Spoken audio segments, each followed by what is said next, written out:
أجمعين أشهد أن لا إله إلا الله وأشهد أن محمدا رسول الله أوصيكم ونفسي بتقوى الله فقال سبحانه وتعالى في كتابه الكريم يا أيها الذين آمنوا اتقوا الله حق تقاته ولا تموتن إلا وأنتم مسلمون وقال نبينا محمد صلى الله عليه وسلم اتق الله حيثما كنت اللهم اغفر لنا ولوالدينا ولمشايخنا ولجميع المسلمين اللهم انفعنا ما علمتنا وعلمنا بما ينفعنا وزدنا علما وعملا ينفعنا في الدنيا والآخرة اللهم لا سهل إلا من جعلته سهلا وأنت تجعل الحزن إذا شئت سهلا سبحانك لا علم لنا إلا ما علمتنا إنك أنت العليم الحكيم وبعد.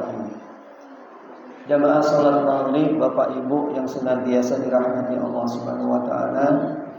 Alhamdulillah kita panjatkan syukur kita kehadiran Allah Subhanahu wa taala malam ini atas inayah dan taufiknya kita semuanya bisa berada di masjid di satu rumah Allah Subhanahu wa taala di tempat yang mulia di muka bumi ini yang insya Allah kita juga akan bersama-sama mengkaji, memahami, mentadaburi Al-Quran.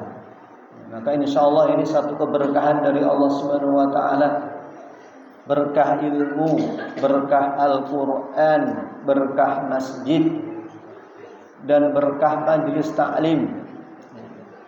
Maka ada satu banyak keutamaan ketika kita itu bermajlis, duduk-duduk dalam majlis ilmu. Minimal jamaah rahimakumullah, majlis ilmu seperti kita ini besok akan menjadi syafaat di hari kiamat. Duduknya seorang mukmin, kumpulnya seorang mukmin dalam kebaikan itu besok akan menjadikan syafaat. Artinya apa? Ketika besok kita di hadapan Allah di hari kiamat kok tidak mendapatkan teman-teman kita ngaji, maka besok kita akan tanya kepada Allah, akan menanyakan, ya Allah, di mana teman saya dulu ngaji? Ya Allah, di mana dulu teman-teman yang kami sholat bareng, puasa bareng, majelis bareng, begitu. Disebutkan dalam bab syafaat dalam Sahih Bukhari Muslim, orang beriman itu nanti saat sudah selamat dari neraka, mereka mengingat temannya. Jadi setelah nanti kita selamat, diselamatkan Allah dari neraka, itu kita akan ingat teman-teman kita. Rabbuna ikhwanuna alladzi kanu yusalluna ma'ana wa yasumuna ma'ana wa ya'maluna ma'ana. Kita tanya, ya Allah, ikhwan-ikhwan kami, teman-teman kami dulu yang sholat bareng, ya Allah, yang pernah saum bareng, yang pernah beramal bareng, kok enggak kelihatan? Masya Allah, ya. Alhamdulillah. Maka ya, ikatan itu kalau dasarnya iman itu dunia akhirat. Tapi persahabatan, ikatan kalau cuma ikatan urusan dunia, selesai kita hidup di dunia ini ya selesai. Maka ini keutamaan ukhuwah di atas iman, di atas Islam.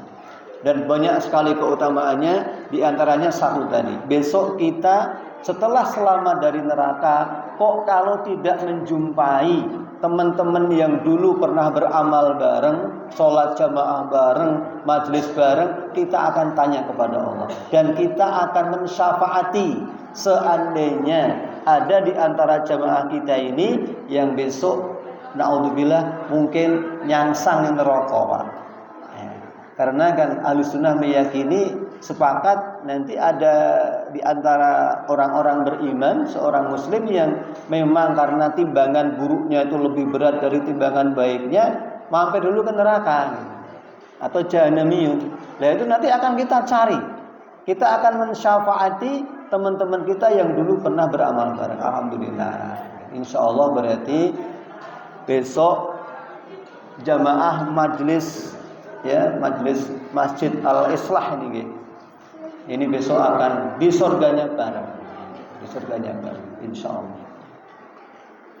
Nomor 2-nya ya mafhum, kita sudah sering mendengar keutamaan ngaji Quran bareng di masjid. Ya, maka saya senang ketika kok diminta ngisi tafsir, itu paling senang saya.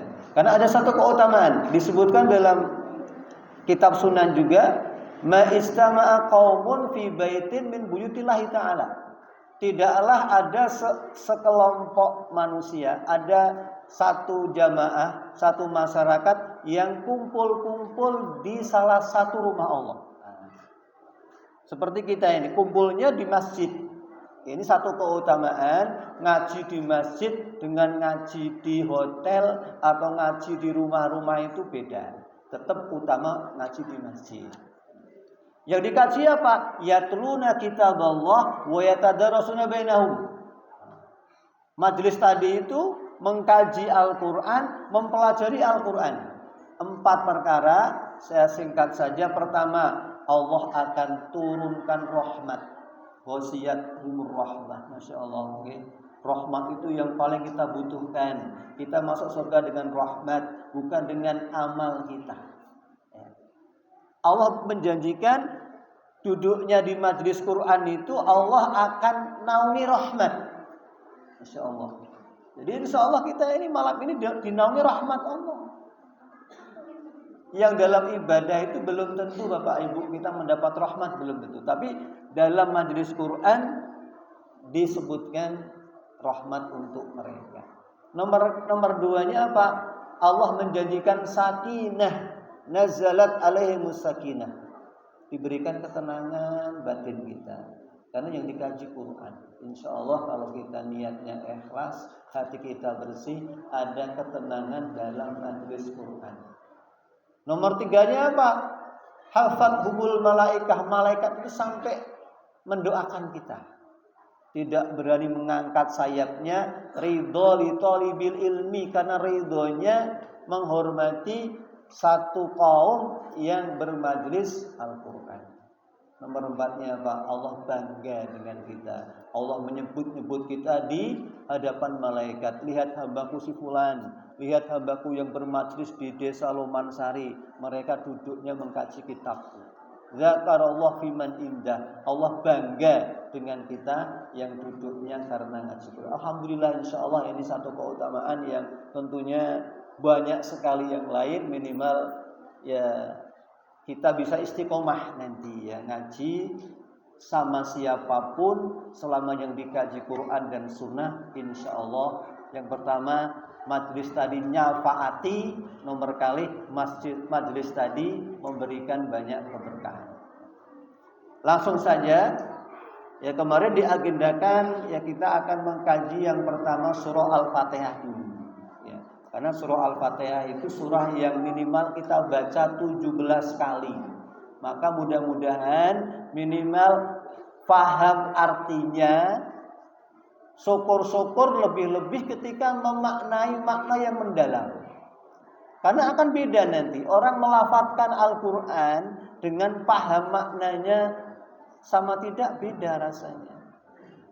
Dengan yang ngerti artinya dengan yang tidak beda. Tidak cuma Al-Fatihah, nanti apapun ya, khususnya dalam bacaan sholat kita harus paham. Apalagi Fatihah yang diulang-ulang tiap rakaat 17 kali. Ini kita kaji. Yang pertama kita surah Al-Fatihah dulu. Mungkin nanti kita bisa ngajinya tartibun nuzul. Sesuai urutan turunnya Quran saya sarankan. Kenapa? Ya supaya kita bisa merasakan bagaimana rohnya Quran dulu itu masuk ke hati para sahabat. Bagaimana Quran dulu itu bisa merubah kejahiliahan para sahabat menjadi suatu umat yang dimuliakan begitu. Itu hanya dengan Quran. Kalau enggak dengan Quran enggak ada apa-apanya tuh para sahabat. Ya, enggak ada apa-apanya para salafus saleh dengan Quran begitu. Ya. Alhamdulillah. Maka mari Bapak Ibu sekalian kita bersihkan hati kita, kita luruskan niat kita. Ingat ngaji Quran itu yang penting hati. Ya, yang kita siapkan hati. Karena Quran itu akan memberikan manfaat kepada yang punya hati. Sebagaimana Allah sebutkan dalam surat Qaf, wa innahu ladzikrun liman kana lahu qalbun. Quran itu akan menjadi dzikr, akan menjadi peringatan, akan menjadi tadzkirah. Bagi siapa? Liman kana lahu qalbun, bagi yang punya hati. Bagi yang punya hati. Maka ya banyaklah kisahnya. Bukti-buktinya itu tidak mesti kudu orang pinter. Tidak mesti kudu IQ-nya tinggi. Bahkan ya kan kita tahu ya ada itu hafid Indonesia itu yang cacat otak. Sampai guru sekolahnya itu angkat tangan. Ini tidak bisa jalan otaknya. Tapi Allah berikan kemuliaan. Bukti bahwa Quran itu yang penting hati. Maka Allah akan berikan insya Allah keberkahan ketika kita siapkan hati. Maka itu yang paling penting yang harus kita siapkan untuk mengkaji Quran itu. Kita siapkan hati yang ikhlas, hati yang bersih, hati yang tidak ada tujuan yang lain selain mengharap ridha Allah dan mencari keberkahan Quran. Insya Allah. Okay. Karena janji Allah seperti itu. Dzikra liman kana lahu qalbun. Akan bisa menjadi tadzkirah bagi siapa yang mempunyai hati. Karena banyak orang yang ngaji Quran, paham Quran, akhlaknya Masya Allah. Nyun sewu misalkan. Ngajine Quran. Tapi ya sik seneng dangdutan. Kalau mungkin nanti cerita, kalau kagungan langganan sadean roti. Kalau kan sadean roti ini. Niku hafid Quran hafidhoh, Pak. Terkenal niku hafidhoh, Pak. Niku hafidhoh niku bakul jenengan. Tapi kok niku mah gawe dangdutan, karaokean, ora tahu jilbaban. Niki kan nyuwun sewu. Lah Qur'annya di mana? Boleh jadi ya cuma di lisan. Ya, kata Rasulullah enggak sampai ke tenggorokannya. Maka kalau pakai hati insyaallah Quran itu merubah. Maka yang pertama, Quran itu turun memang untuk apa? Ditadaburi. Ya. Ditadaburi. Kitabun anzalnahu ilaika mubarakun liyatadabbaru ayatihi wa liyatadzakkara ulul albab. Kata Allah, Quran itu satu kitab yang kami turunkan kepada kamu wahai Muhammad. Mubarak. Quran itu mubarak, diberkahi. Maka apapun asalkan kita interaksi dengan Quran berkah. Tempat untuk ngaji Quran berkah. Ya. Harta untuk kebutuhan Quran berkah. Umur untuk kebutuhan Quran berkah. Apapun yang kaitannya dengan Quran Allah janjikan mubarak. Ayatnya menyebutkan anzalnahu ilaika mubarak, yang diberkahi. Maka Quran itu kalau kita lihat kan turunnya dibawa oleh malaikat yang paling mulia kepada Rasul yang paling mulia di tempat yang paling mulia di muka bumi ini dan di waktu yang paling mulia. Masya Allah Quran. Maka tidak ada Quran itu masuk ke hati seseorang pasti akan menjadikan dia mulia di hadapan Allah.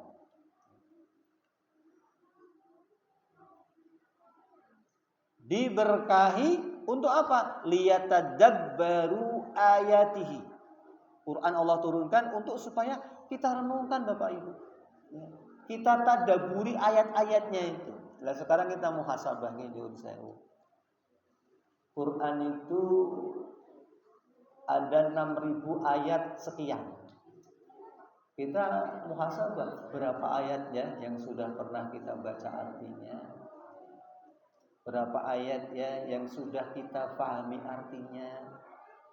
114 surat, sudahkah surat yang sering kita baca dalam sholat itu kita sempat buka artinya, minimal artinya mawon.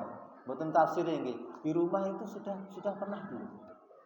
Nah, ini muhasabah kita. Kalau belum, kenapa kok belum gitu? Padahal kan kita yakin Quran itu ya petunjuk kita. Quran itu yang membimbing kita. Yang isinya itu untuk hudal lil nas, hudal lil muttaqin. Kita paham, maka ya kita muhasabah. Oleh karena itu ya mari Ya, kita mestinya senantiasa ada waktu, gitu. Ada waktu. Karena bukti iman itu alladzina yatluna kitaballah, orang-orang yang senantiasa menelaah kitab Allah. Ulaika yu'minuna bih, kata Allah, mereka itulah orang-orang yang beriman dengan Quran. Bukti iman dengan Quran, kebenaran rukun iman kita yang ketiga, iman dengan kitab Allah, itu ya kita mau mengkaji. Nah, karena untuk itu Quran turun untuk liyatadabbaru, ditadaburi, difahami maknanya, dan tentunya untuk diamalkan. Ya, bagaimana kita akan mengamalkan kalau petunjuk-petunjuknya nggak pernah kita buka-buka. Dan liyatadzakkara, supaya Quran itu menjadi tazkirah, peringatan, pelajaran untuk siapa? Ulul albab, untuk orang-orang yang punya albab, punya akal. Maka ini Bapak Ibu sekalian, alhamdulillah kita diberikan keberkahan. Mangke Mas Bro maaf ya ora sama kamu. Jazakumullah khairan. Ya, alhamdulillah, insyaallah kita banyak diberikan kebaikan, diberikan kesempatan, kemauan dan kemampuan untuk ngaji Quran, berarti Allah menghendaki kita kebaikan. Sebaliknya, hati yang tidak pernah mentadaburi Quran, sunnatullahnya hati akan keras. Afala yatadabbaruna al-Quran am ala qulubin aqfaluha, kata Allah. Apakah mereka itu enggak pernah ngaji Quran? Enggak pernah mentadaburi Quran sehingga hati mereka itu keras? Atau hati mereka ada gemboknya, kata Allah, ada kufal gemboknya. Maka kalau orang enggak pernah ngaji Quran, hatinya keras. Ya, makna hati keras itu ya hatinya itu kotor, ada penyakitnya, tidak begitu bisa menikmati ibadah, tidak terdetak dengan asma Allah, ingatnya akhirat, sampingan saja. Itu bukti-bukti ketika hati itu keras. Maka dengan Al-Quran akan melembutkan hati. Insya Allah banyak sekali ya, kaitannya dengan hal-hal ini. Cukup 2 ayat itu saja. Kemudian ini yang saya bawa kitab tafsir yang paling masyhur, tapi bukan tafsirnya, sudah ditahdid, sudah disusun, diringkas, disusun, diambil kesimpulan-kesimpulannya, di antaranya oleh Syekh Sofiyur Rahman Al-Mubarakpuri, yaitu pengarang Sirah Nabawiyah itu.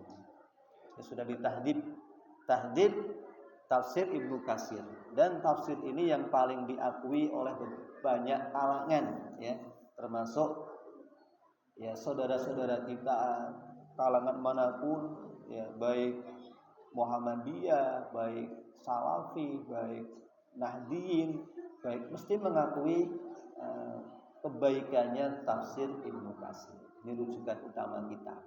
Maka disebutkan ya minimal kita itu tidak ngawur kalau sudah terkait dengan menceritakan Quran, karena diancam siapa yang berbicara tentang Quran biraihi, hanya dengan pendapatnya, hanya dengan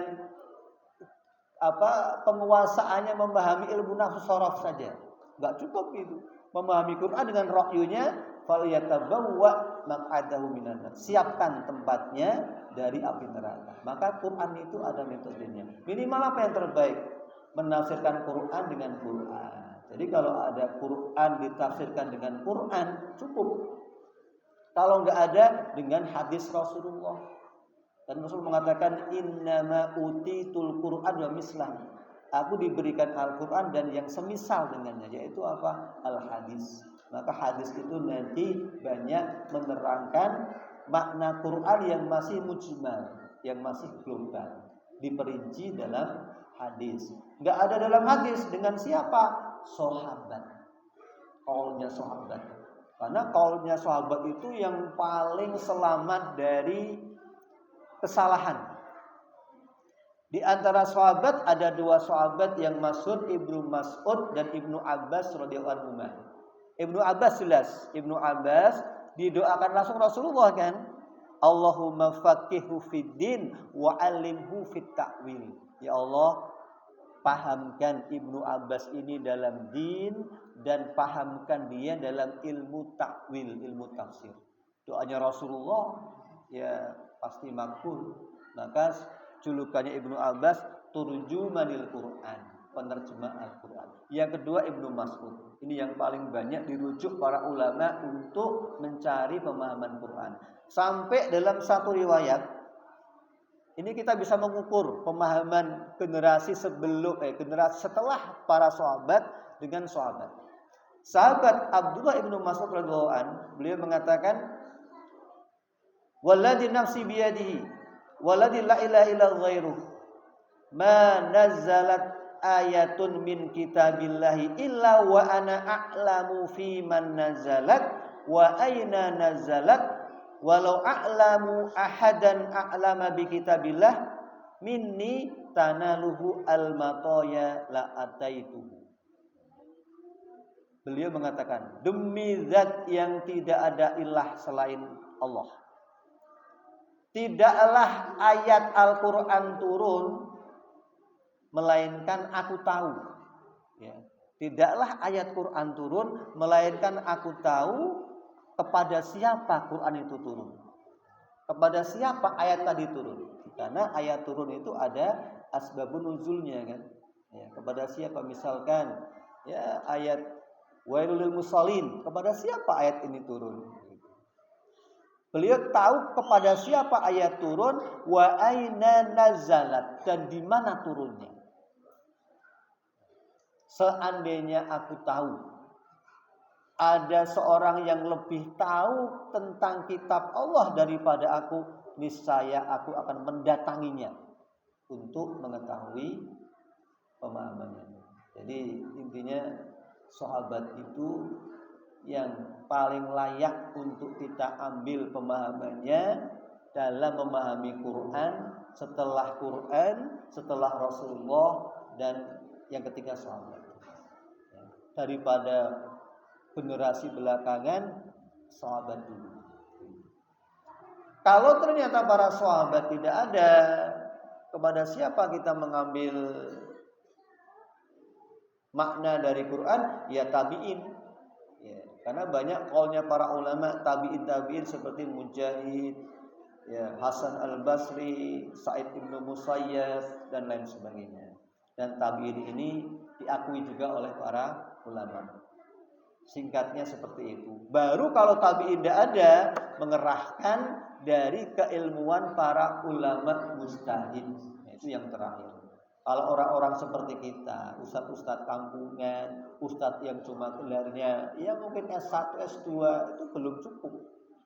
Sampai betul-betul yang mujtahid ya, seperti Ibnu Katsir, Ibnu Hajar al-Asqalani, ya, Ibnu Qayyim al-Jauziyah, Ibnu Taimiyah, Imam Nawawi, dan itu orang-orang yang sudah tarafnya mujtahid. Itu yang layak untuk menggali ilmu dari Al-Quran. Kalau kita apa? Kita derek, ya, kita manut yang diterangkan oleh tadi saya sebutkan tadi. Quran, sunnah, sahabat, tabi'in, dan ulama-ulama mujtahid.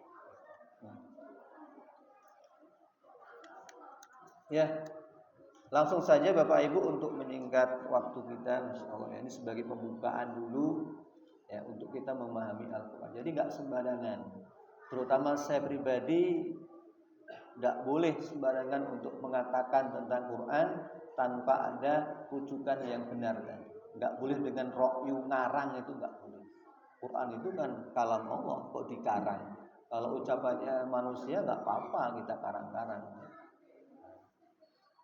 Pertama surah Al-Fatihah, ya, ini satu surah yang sangat agung sekali. Disebut Fatihah karena dia sebagai pembukaan Al-Quran. Namanya banyak sekali. Disebut juga Fatihah sebagai Ummul Kitab karena Fatihah sebagai induknya Al-Quran. Semua ayat Quran, kata Ibnu Qayyim al-Jauziyah rahimahullah, terangkum dalam Al-Fatihah. Dan seluruh ayat Al-Fatihah ini terangkum dalam satu ayat, yaitu Iyyaka na'budu wa iyyaka nasta'in. Maka ada kitab Madarijus Salikin yang menerangkan makna total dari ayat Iyyaka na'budu wa iyyaka nasta'in. Maka Quran disebut dengan Ummul Kitab, induknya Alkitab. Sebagaimana sabda Rasulullah, ya, Alhamdulillahirabbil alamin, Ummul Quran wa Ummul Kitab. Surat Al-Fatihah, Alhamdulillahirabbil alamin, itu Ummul Quran, induknya Quran, induknya Alkitab. Disebut juga surat Shalah, karena Allah dalam hadis qudsi menyebut Fatihah dengan salat. Qasamtu shalah baini wa baina abdi. Aku bagi Al-Fatihah, kata Allah menyebut dengan aku bagi salat. Ya, separuh untuk hambaku, separuh untuk aku. Gitu. Dalam hadisnya seperti itu. Alhamdulillahirabbil alamin arrahmanir rahim maliki yaumiddin, itu untuk Allah. Ya, Iyyaka na'budu wa iyyaka nasta'in, pertengahan, belakangnya untuk kita. Ya, disebut surat salat. Disebut juga ru'yah. Kita masyhur. Ru'yah yang paling baik ya Fatihah. Enggak usah yang lain-lain, enggak apa-apa. Disebutkan satu riwayat yang sahih, ya. Para sahabat dulu ketika dalam satu safar itu melewati suatu kampung yang dimana kepala sukunya sakit, tidak ada yang bisa mengobati. Kemudian salah satu dari masyarakat tadi menemui sahabat yang sedang safar. Ya, kalau tidak ditolong, kepala suku kami akan meninggal. Akhirnya sahabat tadi ada yang memberanikan diri untuk mengobati kepala suku tadi. Ternyata sembuh. Ketika ditanya, kamu membaca apa saja? Cuma Al-Fatihah. Kemudian dihadiahi 30 kambing, gitu ceritanya. Akhirnya sahabat-sahabat tadi kan gak berani. Ini hukumnya gimana? Hukum kambing-kambing ini, ya, upah daripada membacakan surah Al-Fatihah ruqyah tadi. Ya, akhirnya sampai ke Rasulullah, ya Rasulullah membenarkan, bahkan Rasulullah buyoni, kalau begitu bagi saya kambingnya. Jadi intinya ya surah yang paling tepat untuk ruqyah itu Al-Fatihah. Dan ini sepakat ulama, ya, dalam hal apapun nih Bapak Ibu, dalam tidak cuma urusan dunia perjinan, tapi mungkin urusan penyakit, monggo kita biasakan meruqyah diri kita atau mungkin anak-anak kita yang sakit dengan Al-Fatihah. Anak kita demam, panas, batuk, ruqyah dulu dengan Fatihah. Sebelum beli obat-obat sirup panas misalnya. Diruqyah dulu. Dibacakan langsung boleh, dibacakan lewat media air boleh. Yang penting niat kita meruqyah anak kita dengan Al-Fatihah. Insyaallah tidak ada ulama yang membid'ahkan, sepakat, ya. Tinggal kita yakin saja. Dan Quran itu tidak ada lawannya, gitu, tidak ada lawannya. Insyaallah penyakit hilang dengan izin Allah Subhanahu wa ta'ala. Jangankan penyakit, gunung saja hancur dengan Quran, apalagi cuma penyakit. Ya, insyaallah ini sepakat, ya. Maka surah Fatihah dinamakan surah ruqyah karena surah yang direkomendasi Rasulullah, juga surat yang paling layak dipakai untuk meruqyah, ya, untuk berobat dengan ruqyah. Ya, ini banyak sekali nama-nama yang lain, ya. Yang masyhur itu Ummul Quran, Ummul Kitab, Fatihah, Sab'ul Masani, 7 yang diulang-ulang, surah Shalah, surah Ruqyah, itu yang masyhur. Kemudian Fatihah itu surah yang insyaallah paling banyak kita baca, ya, karena salat yang tidak membaca Fatihah salatnya tidak sah. La sholata liman lam yaqra bi Fatihatil Kitab. Maka membaca Fatihah itu wajib di tiap rakaat. Perinciannya dalam fikih nanti, khilafiyahnya hanya sedikit saja, tapi wajibnya membaca Fatihah sepakat. Kemudian yang perlu kita renungkan Bapak Ibu, keagungan surah Fatihah ini. Setiap kita baca Fatihah, Allah itu nyauri. Jadi kita itu kalau sholat baca Fatihah itu kayak kita ngomong sama Allah. Maka harus kita sadari itu. Karena kalau nggak sadar kita asal baca wae. Alhamdulillahirabbil alamin arrahmanir rahim maliki yaumiddin. Apalagi sholat yang masya Allah gur ngoyak rakaat. Ini sayang.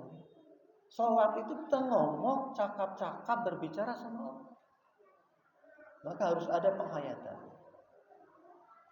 Sebagaimana di dalam hadis Bukhari Muslim, tadi saya sampaikan, Allah Azza wa Jalla berfirman, qasamtu shalah baini wa baina abdi nisfain. Aku bagi surah Al-Fatihah menjadi dua, untukku dan untuk hambaku.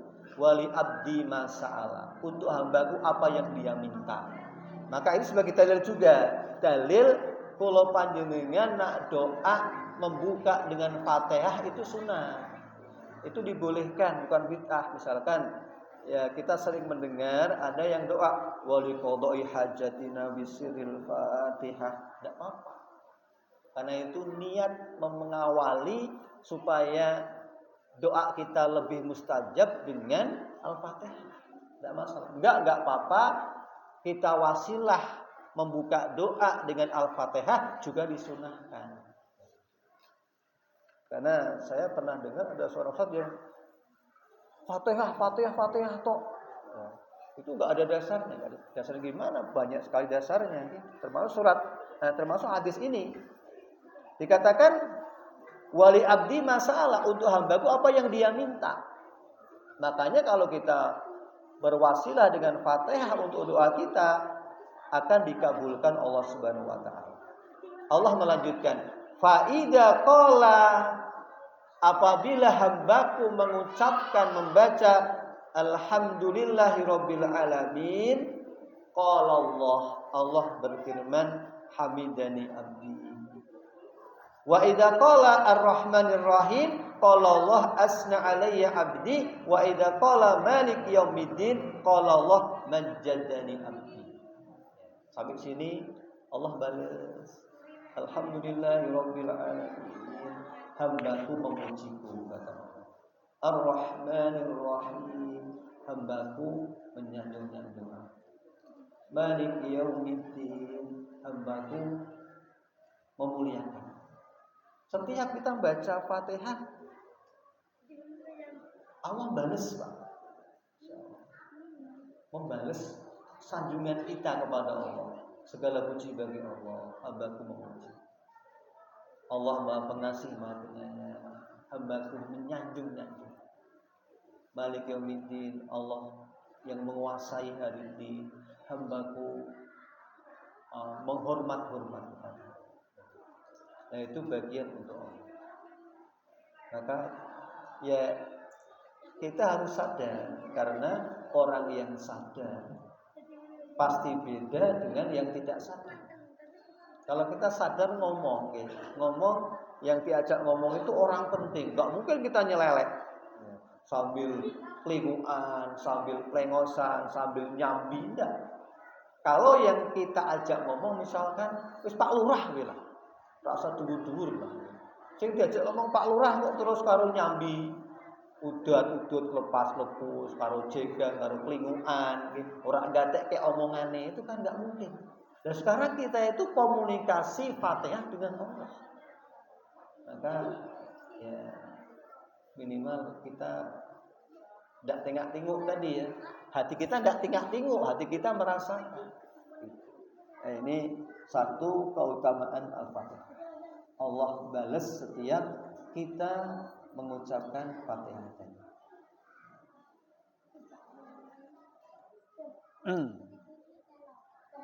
Nah, ini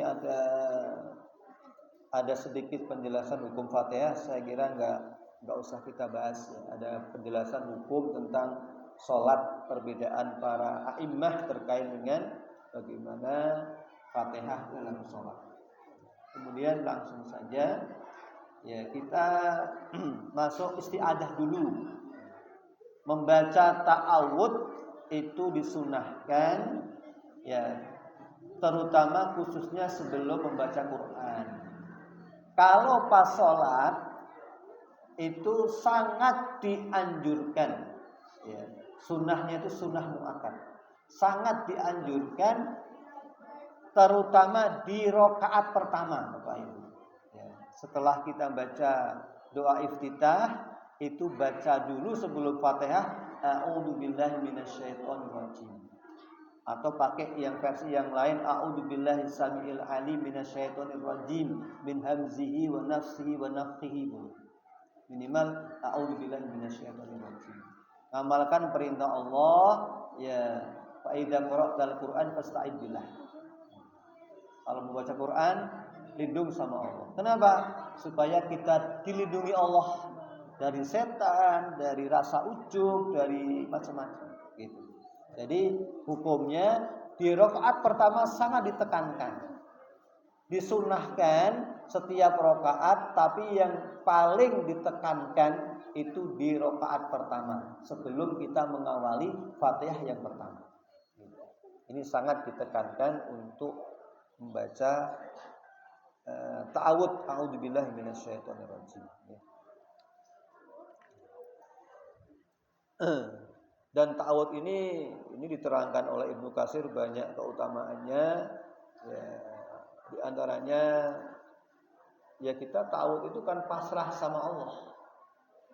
Kita menyerahkan diri kita kepada Allah untuk dijaga dari godaan setan. Jadi Allah mengatakan inna ibadi laisa laka alaihim sultan. Kalau kita sudah baca ta'awudz, setan itu sudah enggak kuat untuk melawan kita sebenarnya.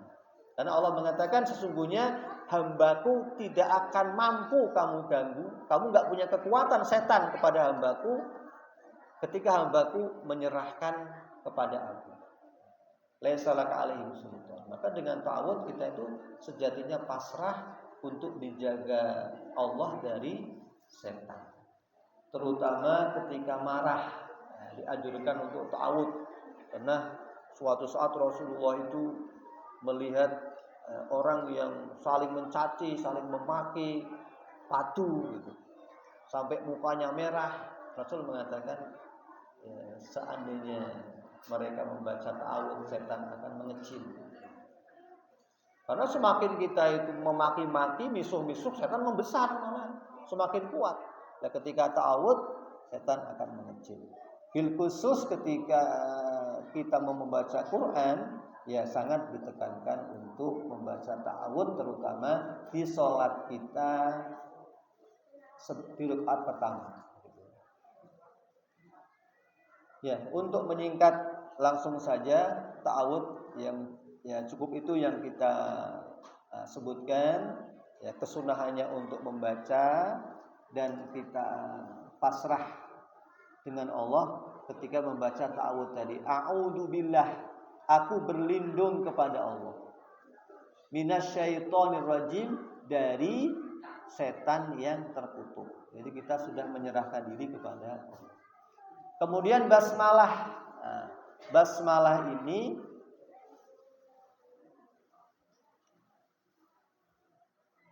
menjadi bagian dari surah Fatihah.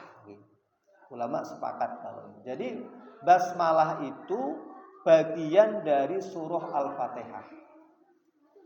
Yang menjadi ayat dalam Al-Quran, basmalah itu dua, di surah Al-Fatihah dan di surah An-Naml ada.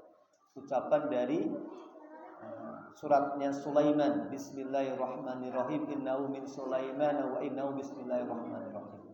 Surat An-Naml. Kemudian